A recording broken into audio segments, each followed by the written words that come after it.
When you earn your degree online at Arizona State University, you get everything the nation's most innovative university has to offer. The same internationally recognized faculty, the same nationally ranked programs, the same degree. Learn more at asuonline.asu.edu. Coming up on a super divisive episode of We Are Not Journalists. You know, I'm going to go ahead and say what everyone's thinking, which is that Hitler was kind of bad. Is it still a dog whistle if the only possible interpretation of a sentence is racist? Yeah. I feel like that's just like a regular whistle. I feel like they just like... Yeah. It's not your work, it's my work. I made that. You're just saying that, though, because you made it first. And then we said the things that were in the video. We discovered your video.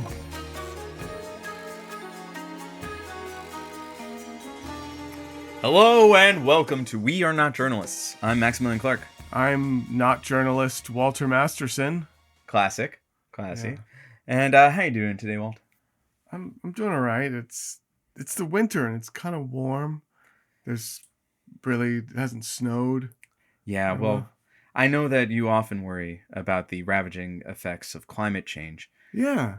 You know, alleged climate change for our viewers, you know. Yeah, well, we want to ride that... the science, you know. Yeah, thermometers so woke right now. Yeah. Oh, my goodness. But I know that one of the big concerns that you've had is that this incremental climate change is going to kill us all. Yeah, exactly. And I have news for you. I no longer am worried about that. Oh, pray tell. Oh, I have a whole new thing to worry about. Did you know that hurricanes are mostly made of microplastics now? Oh my God, Max, thank you. That's the feel good news that's going to carry us into the new year. Tell our audience more. Walter, there is no good news anymore. The only thing you do is switch one scary thing for a more niche scary thing. It's kind of like our upcoming election. Okay, it's a metaphor for that. Got Yeah. it. All right, so tell our audience all about how wait, what? So Wired ran this article about a paper that was published in Communications, Earth and Environment. And apparently when Hurricane Larry passed over Newfoundland, it dropped 100,000 microplastics per square meter on land every day. Every day it was on land. 100,000 pieces of microplastic. And that's because the hurricane starts over the ocean where there is so much plastic that apparently it can give you 100,000 pieces per square meter. And as someone it's sort of like probably would have been better for the hurricane to just pass directly through a microwave. Like you're just microwaving something in Tupperware and it just passes through that. Yeah, essentially. And of course microplastics are not great for you. I've heard. Yeah. I think I'm probably more microplastic than I am flesh at this point. Yeah. Which means that when I die, they can just recycle me. Speaking of recycling, Max, where did you get this information from? As I said, I got it from a December article in Wired magazine by Matt Simon, who's an expert on microplastics. Okay, why it's a great little story. Are you citing the original source and Wired? Say it's yours. Just say the thing. It's a podcast. We're not journalists. I can't pretend that his research is mine. That's plagiarism, Walter. Oh, right. Yes, of course. What? This is America, Max. This is the internet. You can just take what you want and just blah. It's yours now. Go. Manifest Destiny. Look it up, people. It's in the book we wrote. That line was actually from David Cross originally, but I thought it was appropriate right here. Excellent use of citation, Walter. But look at the greats of Thomas Edison, Elon Musk, Joe Biden, Amy Schumer, Dane Cook. They saw something great and said, oh, it's mine now. I understand that people have found success in taking other people's works on and then claiming credit for them. I understand that it's successful, but I think everyone has come together as a society to say plagiarism is wrong. And we do our best to make sure that people don't do it. Okay, well, Max, I never thought of it that way. Come to think of it, plagiarism is wrong. Yes, thank you. No. Thank you. I I just said that. Plagiarism is wrong, and you should never do it unless you have a successful YouTube channel. And never mind. You know what? No, forget it. Just don't do it. All right, James Somerton. Anyway, that actually is at the heart of what we're going to be talking about in today's episode, because I'm not sure if you've heard it, but Harvard? Have you heard of Harvard? I've heard of Harvard. Yeah? It's a little school in Boston. Oh, quite. Harvard president Claudine Gay had to resign last week amid several charges of plagiarism.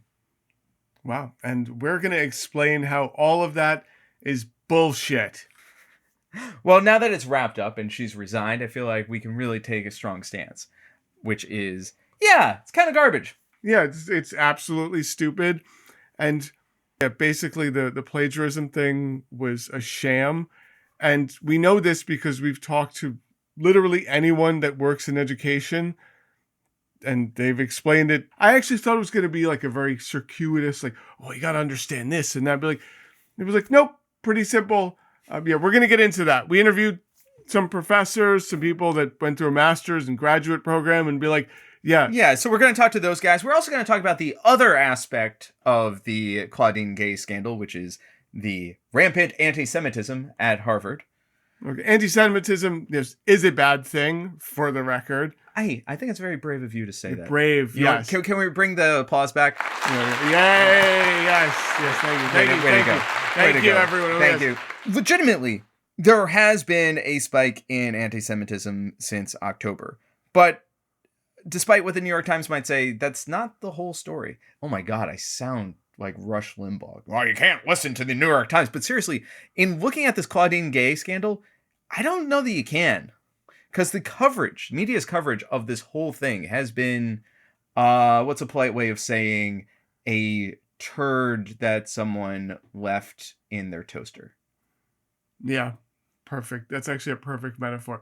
When you look closer at the Claudine Gay scandal, the closer you look, you're going, oh, wow, wait, we listened to these people? Wait, really? Oh. And don't worry. We're also going to drag Claudine Gay for her, just not good, not media trained testimony in front of Congress. Yeah. Oh my God. I mean, we're going to do that too. Yeah. But first, I think because we're idiots, people don't understand how much work we put into these podcasts, the research, the looking up big words. And I think in this one, I feel extremely proud of our personal work in putting together this story on Claudine Gay and plagiarism. So in the words of this Italian plumber character, I don't know, I just came up with him, wrote him down. Let's go. It's a great character, Max. Yeah, you've seen the sketch. He has a mustache. It's great. That's true. All right. Here's what you need to know about the Claudine Gay plagiarism scandal. It's bullshit. Let us explain. Christopher Rufo. He's the guy that started the critical race theory panic. That's his thing. So he dropped this Twitter thread in which he claimed to prove that Claudine Gay had plagiarized her thesis while she was studying for a PhD at Harvard. Well, the supposed bombshell hinges on two claims. First is that Claudine Gay plagiarized her thesis advisor. And here's the thing. Your thesis advisor is your co-author, not some source you found on the internet.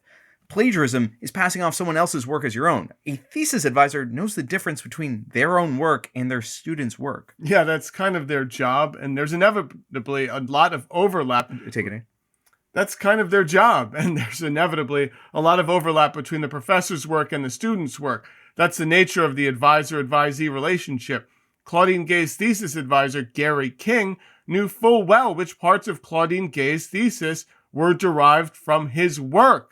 There's no plausible way that Claudine Gay tried to pass off her thesis advisor's work. Yeah. Hey, I think we're doing a good job. Yeah, a fantastic job explaining it on our own with information that we personally researched on our own. That's my video. Who's that now? Me. Oh, hey, Travis. Oh, Travis, we didn't see you there. It's not your work. It's my work. I made that video. Yeah, wait. Oh, Travis, hence Peter.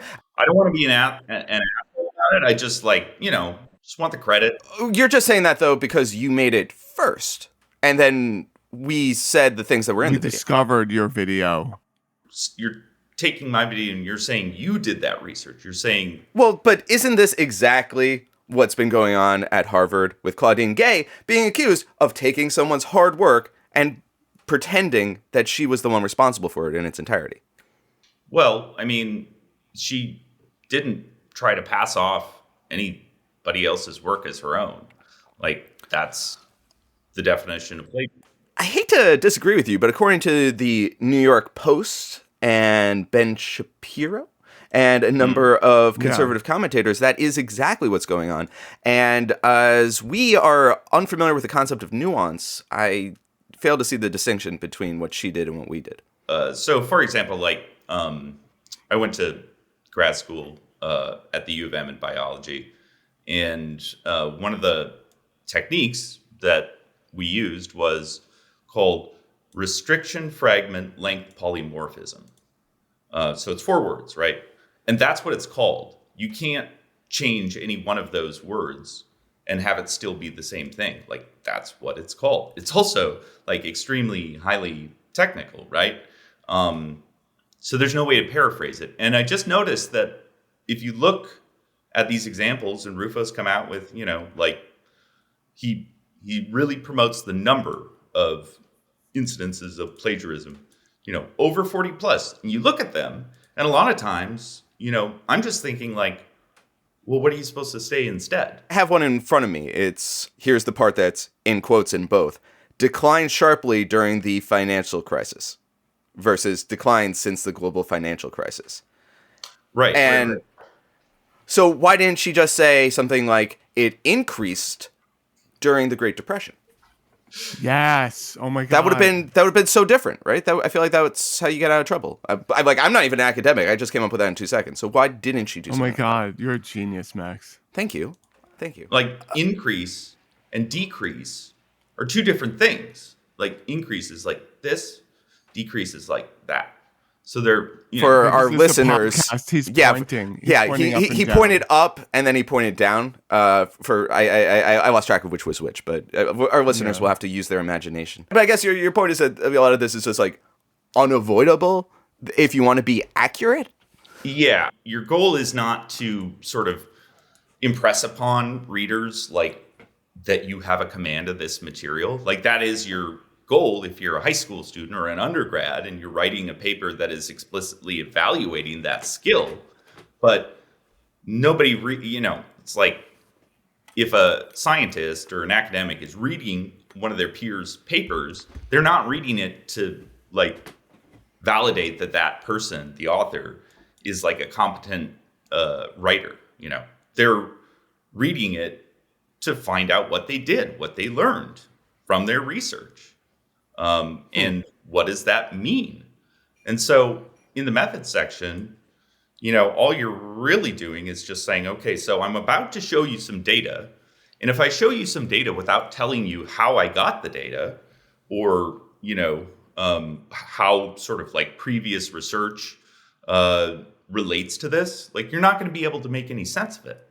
So I need to set that up for you in as clear and concise a way as possible. And a lot of times you can't just change 2 or 3 words in a string of, 8 words or whatever without substantially changing the meaning of that text and misleading your reader. So increase and decrease, they may be, they're similar words, but they mean the opposite thing. And so that's why you can't just sub one out for the other. But okay, but if it's not a big deal, then why did it start? Like someone must have been angry about this. Well, Yeah, I mean, why are people mad if it's not a big deal? That would be crazy. That's not what people in America do.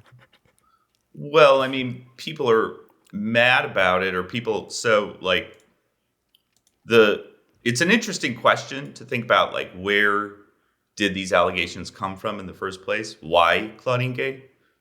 Because my belief is that if you applied this same level of scrutiny to, every other, to the faculty of, Liberty University or any university, really, you would find this. As long as you're looking. You're telling me that if we applied this same level of academic rigor to Hillsdale College, Liberty University, that we would also find plagiarism? Well, yes, but it's not about academic rigor. It's about, applying the internet era standard to pre-internet writing. If you do that, this would be like very labor intensive. You would need either a lot of time and some resources, or you need Turnitin or Authenticate or one of those plagiarism checking programs, which are, it costs, I looked this up. Authenticate, if you're not part of an institution that has a license for that software, it costs $100 just to run a check on a 25,000 word manuscript. So, it takes some investment to find this sort of thing. But if you did it, basically on any number of published papers before, let's say, the year 2000 or 2005, or I bet it's later than that, actually, 2010, you'd probably find a lot of this. And the reason nobody does that is because it's pointless to look in someone's methods section for, improper paraphrase. Nobody cares. Do it in the results and conclusions, sure. But in the methods, it's just you're trying to. But somebody did do it, right? Yes. Am I? Oh yeah.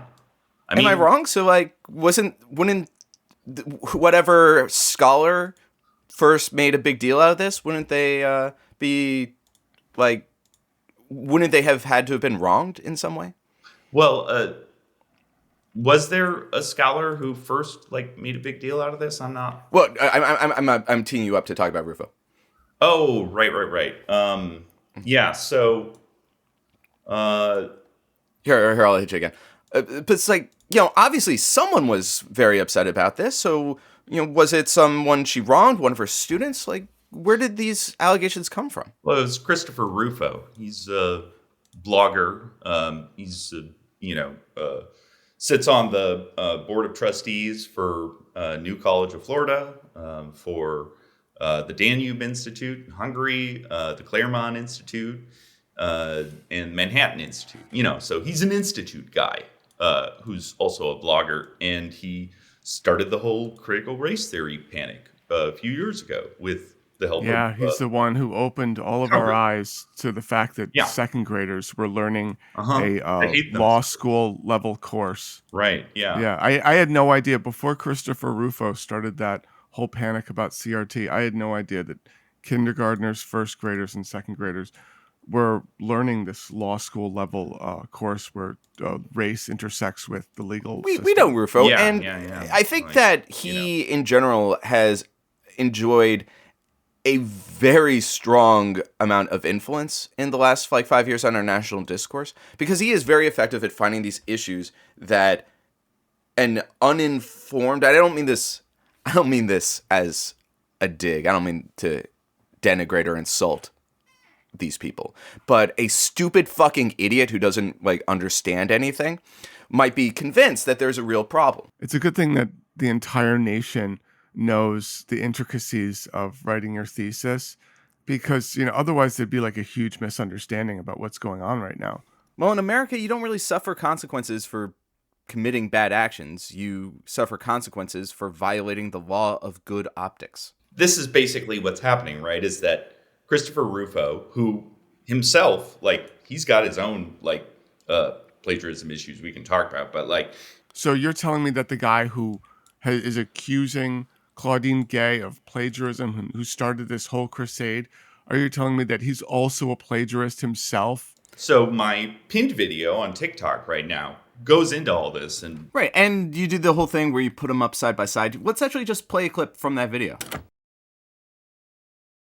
Rufo again contends that the lack of quotation marks constitutes verbatim plagiarism. And so what I'm going to do is go through each link, click on it, and try to just compare the text by eye to see if I can find any instances of plagiarism. Before I click on it, I'm going to just make a note of some of the specific bits of text here. So here we find it.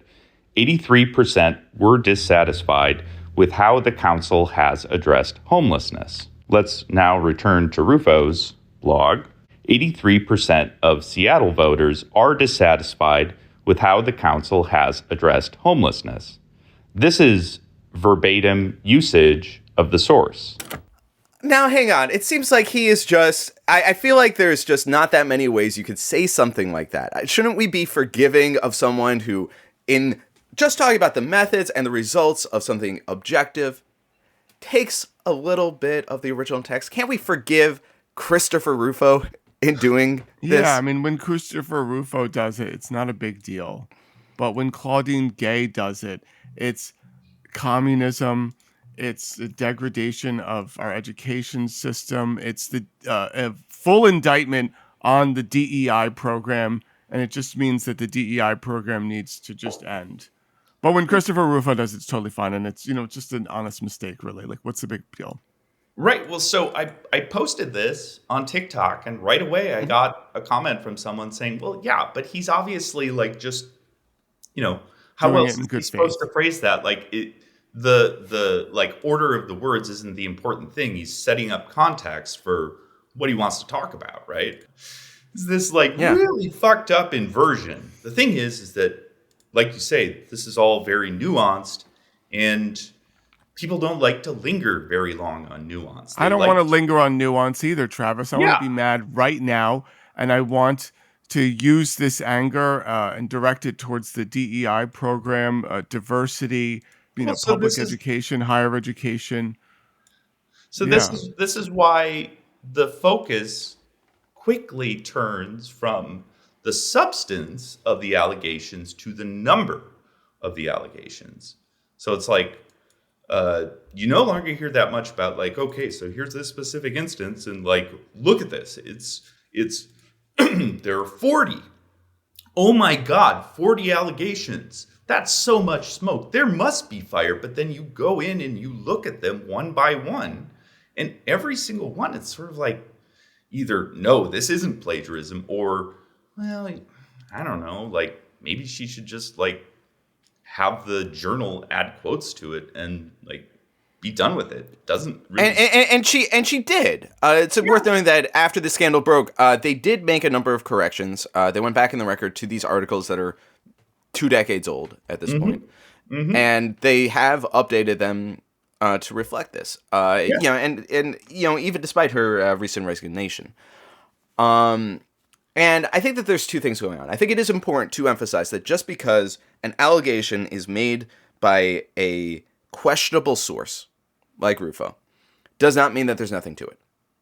And it is possible for someone like that to accurately expose something that is wrong, even though their motivation for doing so is skewed. Yeah. But also, fuck this guy. Jeez, why do we ever listen to this fucking bastard? That's all. But Travis, applying this across the board to everyone doesn't get me what I need. And what I need is to indict the DEI program entirely. Well, I'm not... So, I understand what you're saying. I appreciate that. But we're trying to destroy higher education, public education, and get rid of this diversity hires, thing. And how do we know she's a diversity hire? I mean, I think it's pretty obvious how we all know that. Gay, right in the title. And, it's worth reminding everyone that, this is the year that we finally got rid of affirmative action. And so now the only way that you're going to get into Harvard and not deserve it is if your parents went there or you have a lot of money. Thank God they got rid of that affirmative action thing. I mean, what was it like? Before affirmative action, was it like 100% of the people that went there were all black? Yeah, right? Yeah, that's what they say about Harvard. Everyone was black, and they were just like black and LGBTQ and stuff like that. And it was like, I don't think I've ever met, like, in the past several years, like, ever heard of a white person, an Asian person, like, going to Harvard at all. Mm-hmm. So after we talked to Travis, I did a live stream, and then I was joined by FSU professor Ben Dowd Arrow. Hey, Walter. How you doing, man? Time follower, first time caller. You're a professor at FSU. Explain to me how this is not plagiarism. Like, what's your take? It's absolutely not. And I mean, first off, like the what she was accused of plagiarizing is, something that can only be worded a certain number of ways, right? Like without losing the meaning. And, if you look at, like, for instance, any of my papers that I've published that use the same data set, you could accuse me of plagiarizing myself because I can only talk about the data a certain number of ways, right? Like, it's going to be repetitive. It's going to, come off the same way. And I'm not going to cite myself. Is he, like, walking in the woods while he's talking to you? It's just like on a little nature hike. No, that's just the sound of my live stream. Oh, okay. What are the 3 parts of it? Well, I mean, you've got your background section, which is your lit review. That's the stuff that most people, if you're going to plagiarize, that that would be bad if you didn't give credit there. That's not where she was. Then there's the methods, data, results sections, and the conclusion sections, and like the stuff that she talked about were basically in that method, data's results, where, there's only so much you can say about where your data came from or how you measured something or how you coded something in order to do research. And so it's one of these common, like, we all say the same language. We all use the same kind of language. Like, her thesis advisor is her co-author, correct? A good thesis advisor will basically rewrite parts of your theses and stuff to make it stronger and sound better, and as a way of teaching you how to write, especially with, like, master's thesis, because that's like usually a person's first, shot at doing something like that and writing one of those big papers. So it's very possible that it was her advisor that actually wrote it that way and said, no, we're going to do it this way, and told her she had to keep it.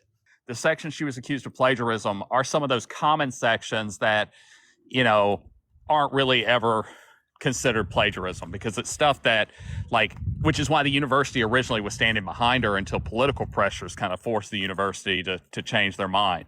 Because the things that she was accused of plagiarism, everybody was like, that's not really plagiarism. Cool. And so it sounds like you guys covered a lot of the same territory, but it's nice to hear from someone who's gone through the process of getting a PhD that this is normal. And the more people we talk to, the more normal it seemed. It seems confirmed by the fact that Harvard investigated this and said, no, this is fine. And they made a couple of corrections. And Harvard looked at this and they were fine. However, the donors to Harvard said, no, that's not fine at all. We finally found our excuse. She's got to go. And we'll talk about why those donors were so upset after the break. Da, da, da, da, da, da, da, da, da, da, da, da. Yeah, we need to get music for this. Yeah.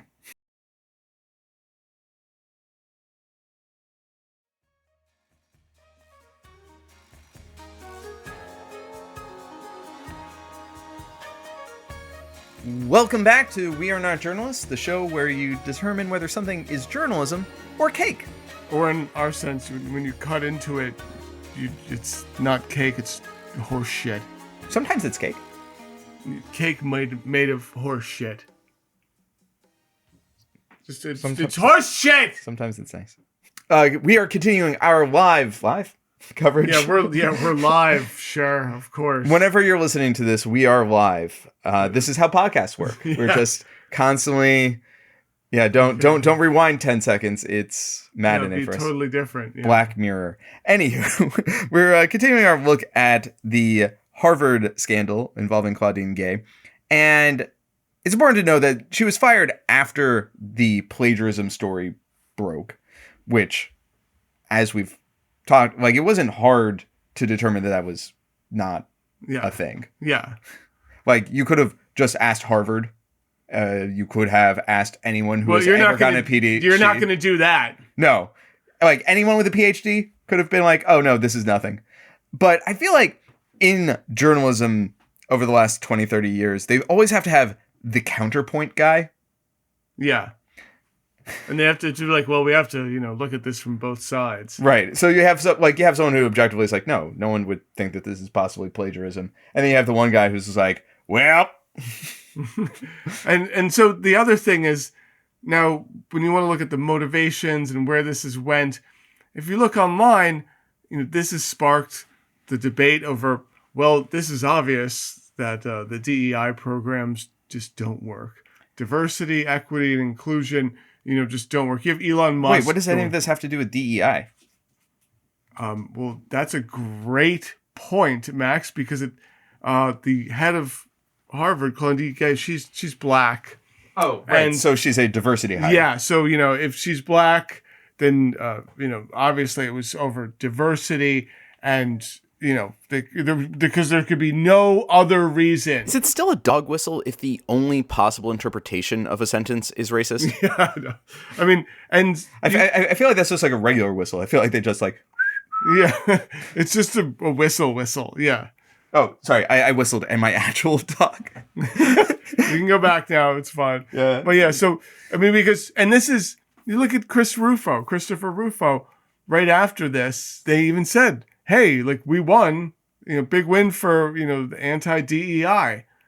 You have to give it to Chris. He picked his moment because he waited until Claudine Gay was at her most vulnerable due to a less than good testimony. Yeah, just a not good testimony. You are president of Harvard, so I assume you're familiar with the term intifada, correct? I've heard that term, yes.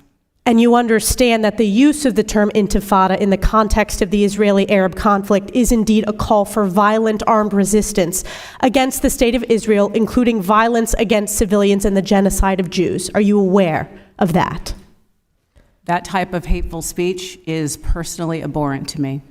And there have been multiple marches at Harvard with students chanting, quote, there is only one solution, intifada revolution, and, quote, globalize the intifada. Is that correct? I've heard that thoughtless, reckless, and hateful language on our campus, yes. So based upon your testimony, you understand that this call for intifada is to commit genocide against the Jewish people in Israel and globally, correct? I will say again, that type of hateful speech is personally abhorrent to me. Do you believe that type of hateful speech is contrary to Harvard's code of conduct, or is it allowed at Harvard? It is at odds with the values of Harvard. Can you not say here that it is against the code of conduct at Harvard? We embrace a commitment to free expression, even of views that are objectionable, offensive, hateful. It's when that speech crosses into conduct that violates our policies against bullying, harassment, Does that speech not cross that barrier? Does that speech not call for the genocide of Jews and the elimination of Israel? When you testify that you understand that is the definition of intifada. Is that speech according to the code of conduct or not? We embrace a commitment to free expression and give a wide berth to free expression, even of views that are objectionable. This is New York Representative Elise Stefanik, who may seem like a weird choice for a civil rights champion. Yeah, she is just so not anti-Semitic at all. I mean, she doesn't use words like Soros. Well, she did use the word Soros in describing Alvin Bragg when he was persecuting Trump. As a matter of fact, she has at least a half dozen tweets saying Soros. Oh, okay. Well, just the people that she surrounds herself with are just committed to anti-racism. Well, she did also endorse a candidate for she did also endorse this candidate for Congress who, unprompted, said this. How do you rouse the population? How do you get people thinking about the possibility of change here in New York State and what that might mean for everyone here? I was thinking the other day about somebody had mentioned on the radio Adolf Hitler and how he aroused the crowds. I mean, we get up there screaming these epithets, and these people were just they were hypnotized by them. I guess that's the kind of leader we need today. We need somebody inspirational. We need somebody that is a doer, has been there and done it, so that it's not a strange new world to them. What a go-getter. Yeah. God, I hope this doesn't get us demonetized. You know what? To make it totally clear, I am Jewish and not a huge fan of the teaching and works of Adolf Hitler. As a matter of fact, I'd go so far as to say Adolf Hitler, not that great of a guy. Yeah. You know, I'm going to go ahead and say what everyone's thinking, which is that Hitler was kind of bad. Oh, thank you very much. All right, so Carl Palladino, not a good endorsement. Okay, well, in addition to bad endorsements, at least Stefanik also doubled down on the great replacement theory right after the Buffalo mass shooter killed a bunch of black people. To be fair, when she was talking about the great replacement theory, she meant it in terms of migrants. Oh, right. Yes, of yeah, course. But in any case, like, this doesn't seem like the champion of civil rights that you would expect. And it's weird because it seems like Republicans across the board really came together to create safe spaces in our colleges. I know. These are like the anti-safe space. They're like, oh, we need a safe space. And now they care about safe spaces. But, you know, don't get me wrong. I love that people are standing up against anti-Semitism. And I do appreciate it because I've heard anti-Semitic epithet thrown at me, usually from the comment sections on an Elise Stefano tweet.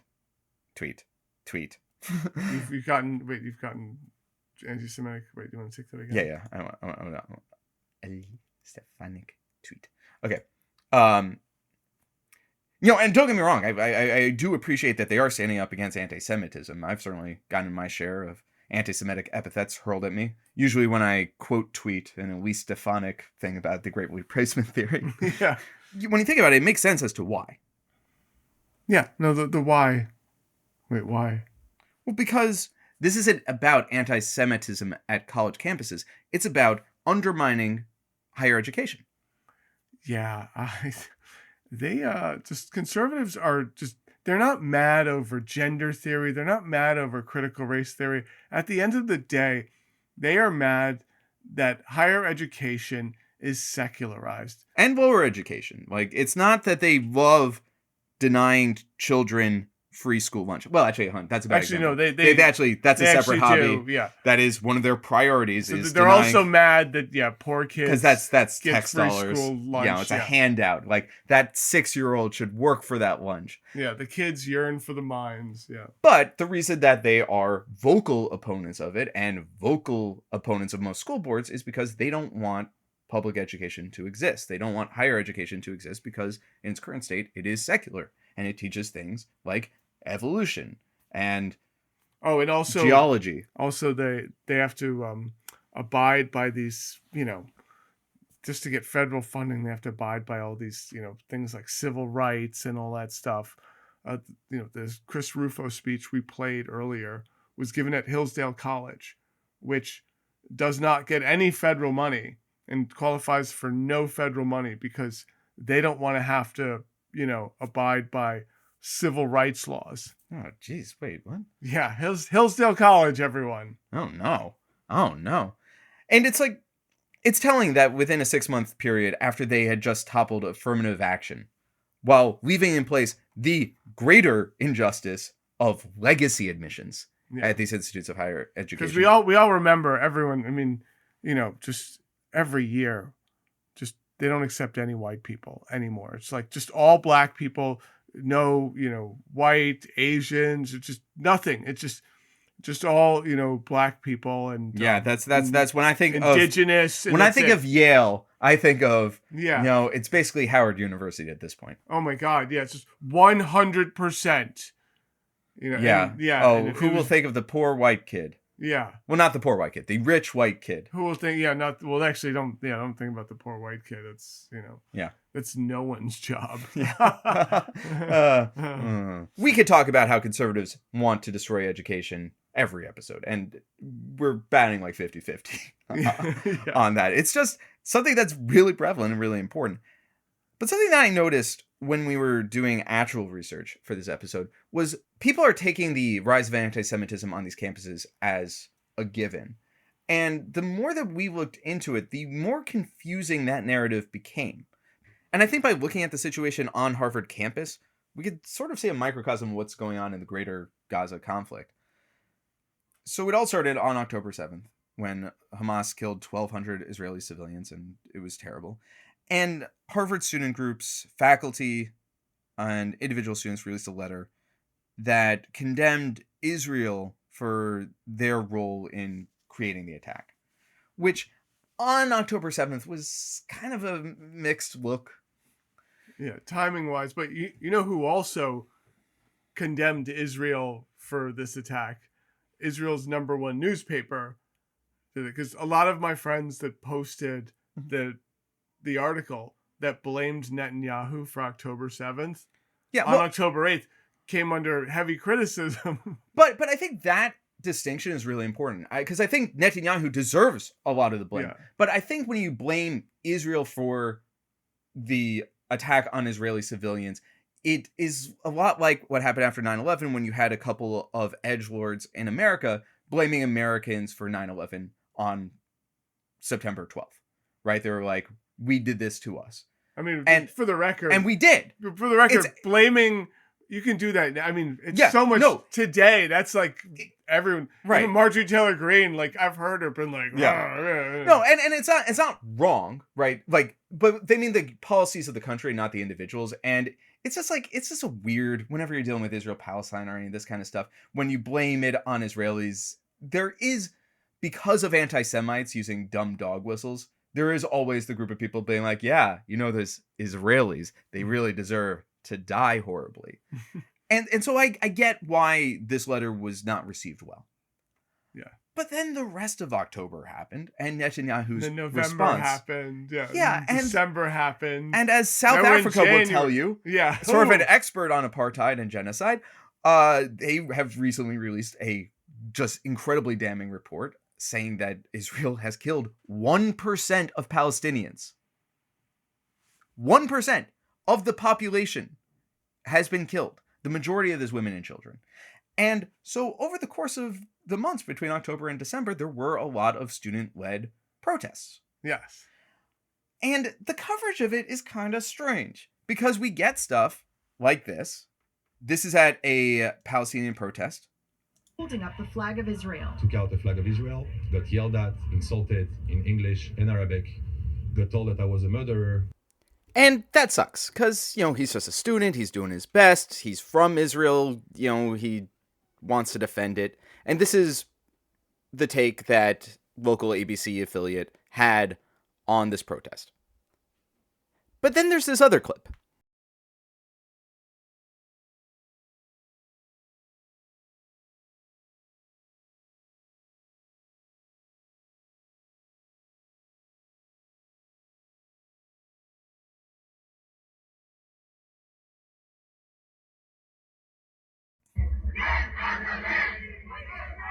Let them live. Let Gaza live.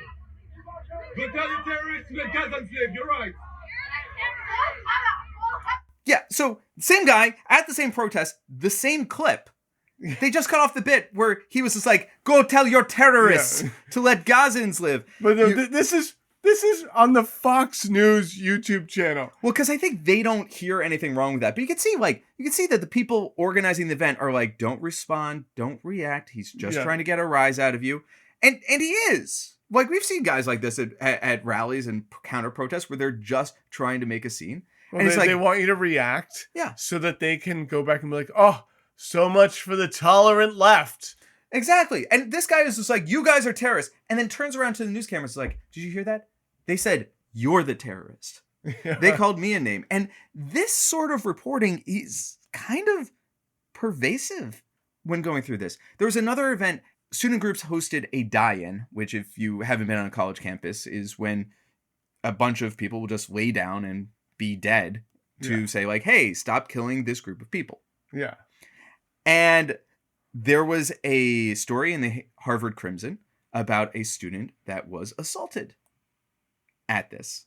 Oh, that's event. terrible. Tell me more. He was an Israeli student, and he felt very unsafe by the protest, and they put their hands on him, and they removed him forcibly from the protest. And you hear that, and that's like very bad. Yeah. But then you read other student reporting on it, and what he was doing is there's all these people lying down protesting, and he's literally stepping over them to take video of their faces.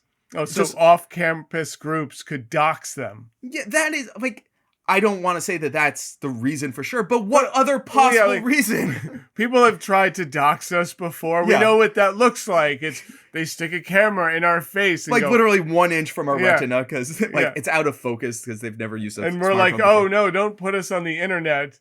Oh no, not the internet. People might find out who we are. But these guys are students, right? And there's no good reason to be in someone's personal space like that. And he was removed. He wasn't like punched or hit, but like, I'm sure people put their hands on him being like, hey, can you not step on this person's face? Yeah. Because he was like, dangerous. But the coverage of that event, when it hit the national discourse, didn't include the context of what he was doing at the time. Yeah. But it's not entirely one-sided. It's not just that there is this false narrative being pushed, because there are also videos that I saw of students peacefully walking to class who were surrounded by pro-Palestinian protesters and harassed, who like legitimately weren't doing anything other than being Jewish on campus.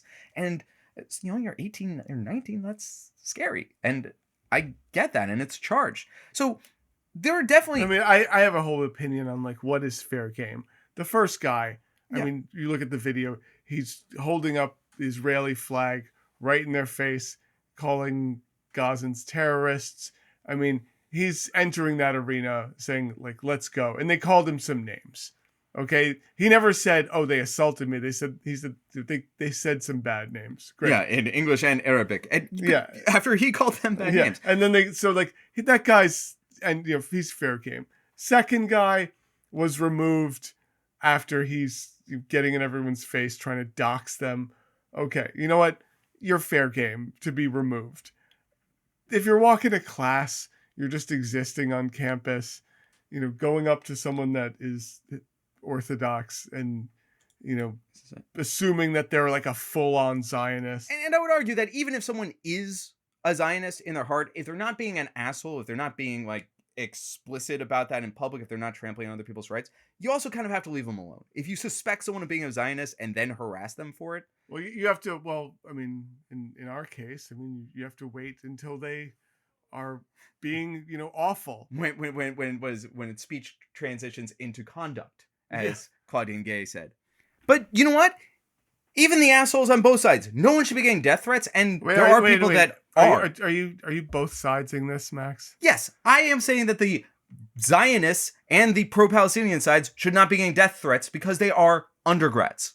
Okay. And they are just doing what undergrads do, and they are taking political positions. So that's your hot take. Your hot take is that no one should get death threats. Yeah, but for me, the thing that was infuriating as we were looking at this is there were bad actors on both sides. Stop. Don't were both sides. Don't stop both sides. We know both sides on this podcast. But according to the media, the only victims here were the Jewish students.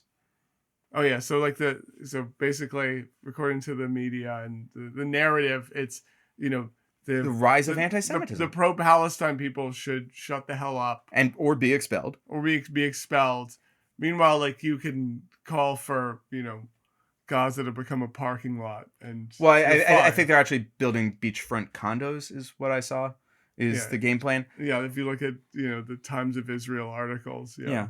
But I think what this really hinges on, and what we heard in the congressional hearing of Claudine Gay, the real issue is tied up in the calls for genocide against Jews. And that is a serious accusation, and it really hinges on two phrases that you hear at some pro-Palestinian protests. So the phrase is, from the river to the sea, and long live the Intifada. And so the reason, I think a lot of the reason that it's so contentious here is that I think that the pro-Palestine movement in the U.S. seems in a lot of ways very new and does not have a unified message. Their messaging sucks. Messaging sucks. Down with the cause, messaging, like, let's work on it. Okay, I went over to the UK and I found the protesters there much more articulate on the issue.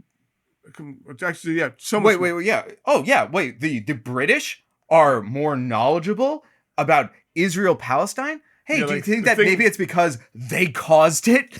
Well, the funny thing is that even at the pro-Israel and the pro-Palestine, that was like the one thing they could agree on. They're like, yeah, no, we did all that. Yep. So let's listen to the difference when adults who know what they're talking about get into it on Israel-Palestine.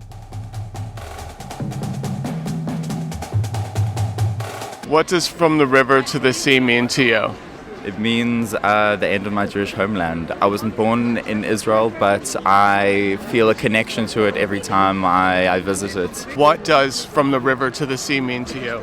That they want to eradicate Jewish people out of the Middle East. Just as simple as that, really. But when you ask people who don't come to these marches, they can't even tell you what river or what sea it is. They just look at you blank. I've asked people at work and they just go, oh, I don't know. When people say from the river to the sea, what do you mean? Well, Palestinian people live by the River Jordan and they live by Gaza, which is by the sea. We want all Palestinians between the River Jordan and the sea to be free. I mean, we're not saying kick out all the Israelis between that area. That's not what anybody wants. I mean, they're human beings as well, right? There's a lot of propaganda about what people are meaning, what people are saying. The truth is, everybody here, you can see how many people there are. They're from all nationalities, from every walk of life, all ages. This is what humanity is about, right? All we want is peace. We want people to live in dignity. Do you think most of the people in London are pro-Palestine?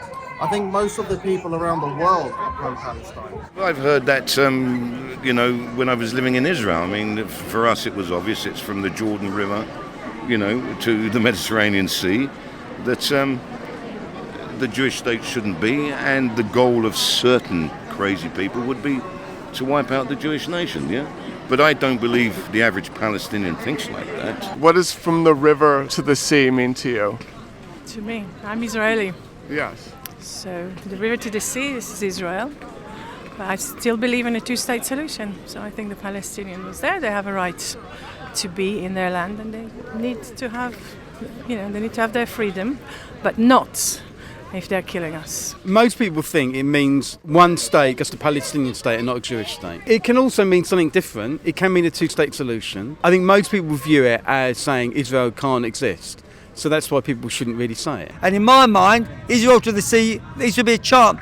Exterminate the Jews, get rid of Israel, obliterate Israel. That's what it means to me. I think for somebody who knows what it is, it's quite hurtful. And it really is, and hearing it being chanted on the streets, it makes you afraid and makes you not, this is also my place as well. And if people mean that literally from the river to the sea should be free, then that literally is supporting the killing of all the Jews who are living at the moment between the river and the sea. So when you say from the river to the sea, what do you mean? Well, you'll probably get different answers to all the people that here that you speak to, but most people, they see it as freedom for the Palestinians in that region.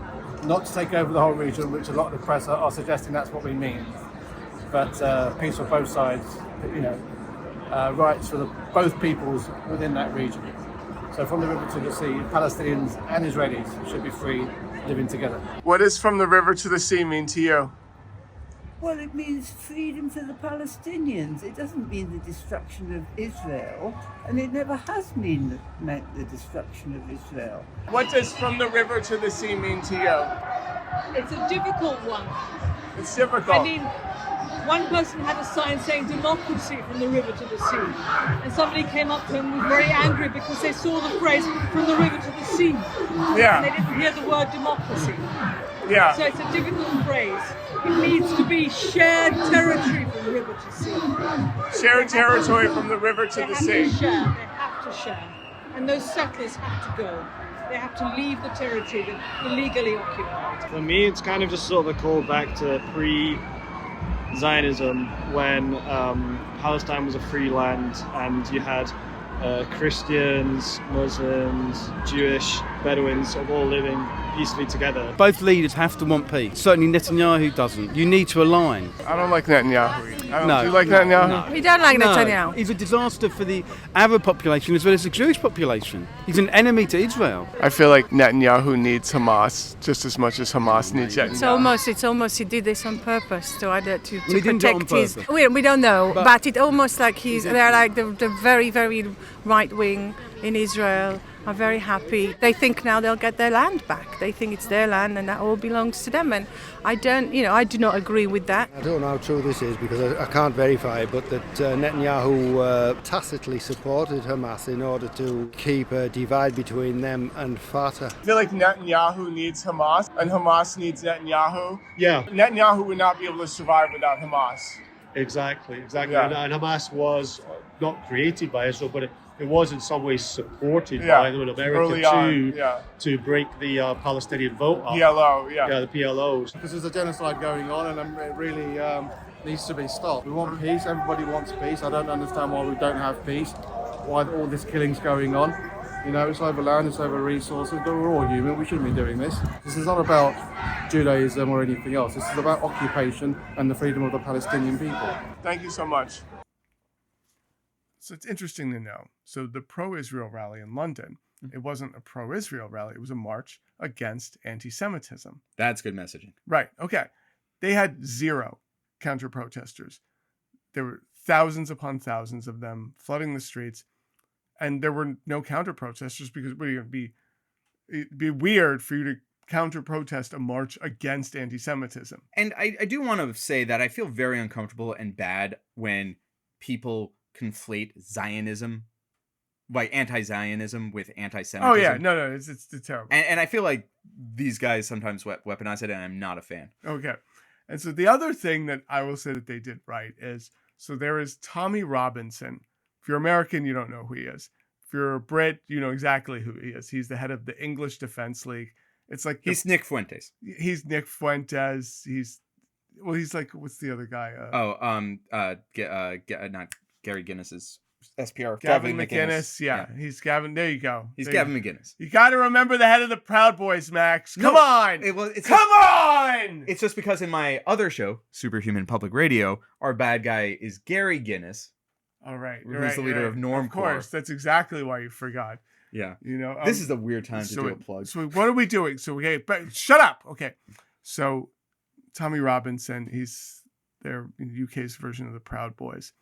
He said, I'm going to show up to this march. They said, please don't.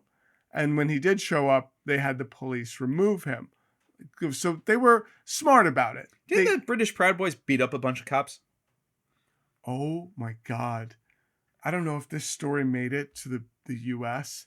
This is the best story ever. So Suella Braverman, she was the Home Secretary for Britain, and she got sacked for this. She basically started this whole panic about how the pro-Palestine march, they were going to rip down the Arbor statue, or the statue in a space. Yeah. So, and all these, British patriots showed up from the English Defense League, their version of the Proud Boys. They showed up to guard the statue. It's like, you don't want to take down a Confederate statue. You get a bunch of Proud Boys. Right. So translating for the pro-Palestine march was not going anywhere near this statue. However, the Chuds did not want to hear it. They show up. Now, the difference with the UK versus the US is that the right-wing Chuds also don't like the police. As it should be. Yeah, as it should be, like, big up on you. So they show up. The cops are like, no, we're actually guarding the statue, but thank you. Please just go anywhere else. And they said, no thanks. They beat the crap out of the cops, overpower them, January 6th style. Easier in Britain, right? Fewer guns, right? And then they barrel through and they protect the statue. They say a prayer over it. And this is all because of the woman who works as the head. She's the Home Secretary. Her job is to manage law enforcement. Yeah, and Suella Braverman, she is not a good person, by the way. She sucks. She has said awful things, and it was just, I was like, how did you do this to yourself? Right. You started a conspiracy that got your own Sue people. Ellen Braverman was like, this statue is under attack. Hey, Proud Boys, go protect it. And then sent her police to protect it. And then they beat up the police. It was... Did she resign over this? She was promptly kicked out. Yeah. It was just unilateral. Everyone was like, yeah, you got to go. So that's one firing that I'm like, yeah, that's like no one argued on her behalf whatsoever. They were like, yeah, you got cut. I mean, because the right wing was like, well, you got some police officers beaten up. A lot of them, actually. Mm-hmm. So you're in charge of the police. So we should have a Patreon for this. And this should be a Patreon exclusive. Well, yeah, and I'm so surprised that really didn't that narrative didn't hit the same way on American media. Like, oh my god, it's so good. So at the time of this broadcast, the Israelis are still killing a bunch of Palestinians every day, and we would like maybe if they stop doing that. Full on, that's not okay. This is awful. It's giving me anxiety every day. I mean, you can argue that the Israel-Palestine situation is complicated historically, and it absolutely is. Like, resolving that peacefully and creating two healthy states, hard. The solution, there's not a single human being that I've met that agrees on the solution per se. Like, everyone's like, no, 1 state, 2 state, 3 state, 4, and yeah. But even if we can't solve that, what we could do is tell them to stop killing women and children. Or just acknowledge that these people live in an open air prison. Yeah. They're not, they don't have an independent state. Well, one step at a time. Yeah. One step at a time. Anyway, you know what? You know what we should do? What? We should write our congressman. Okay. So, you know what? Is a congressman good enough? I mean, you write your congressman, write your senator. Yeah. Yeah. How about some direct action? Senator Ted Cruz. We are currently unavailable at this time. Please leave a brief message with your name, phone number, email address, and zip code. Thank you. The Israeli war against the Palestinians. It's genocidal at this point. And look, you don't like sending American dollars anywhere anyway. So how about we just stop until they call a ceasefire? Yeah. How about you advocate for us to stop sending American dollars to other countries when it could be done here? The thing you say all the time about Ukraine, how about you say it for Israel? And look, I'm Jewish. That doesn't make you anti-Semitic. It just makes you a human being, which you wouldn't know that much about. If you do that, I would like it if you do it. You're either way. But slightly less of a piece of it would dial it back. I feel like it would really fewer dial people it would think back. that you're just You'd complete be like human scum. You'd be like, yeah, he's a piece of You'd be like, oh, he's a huge piece of No. They'd be like, he's a huge piece of But you know what? He called for a ceasefire in Israel. Okay. And then they would do that thing that's like, it's not really a smile and nod, but sort of like a flat face and nod, Yeah, kind of like with Senator Massey. You know what? Yeah, like he is a however he would. Anyways, thank you. All right, and that is another thrilling adventure with We Are Not Journalists. Woo! Yeah, we did it. Another episode. Yeah, and how many viewers are we gonna lose for taking a stance on this? I don't know, but hey, look, my people, stay with us. Yeah. We are going to fuck with so many white supremacists this year. We're gonna just really try to dial down the amount of anti-Semitism in this country. I promise. So stay the course, and if you want to yell at us, join our Discord. There's almost a half dozen people in there now. Oh my god. Oh, yeah. Just if you don't have anything nice to say, just say it on the Discord. Our Discord. Yeah. Yeah. All right. So from all of us here in Paradise City, stay safe, stay warm, and f*** you, Ted Cruz. Yeah.